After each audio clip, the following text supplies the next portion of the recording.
The game was open for 80-something minutes.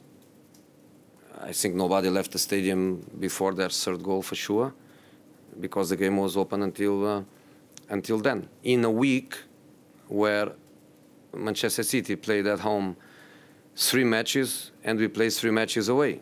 In a week where they enjoyed 2 6-0, 6-1 victories, relaxed, no pressure, no mental effort, everything nice and easy.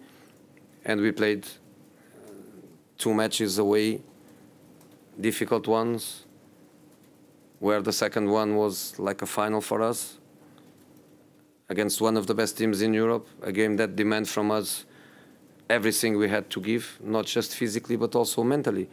So when I analyze the game today, I think the difference was, you can go for stats. That's the way people that don't understand football analyze football, is with stats.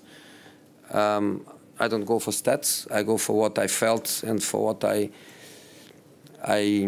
watched in the game. And the game was there until minute 80 something.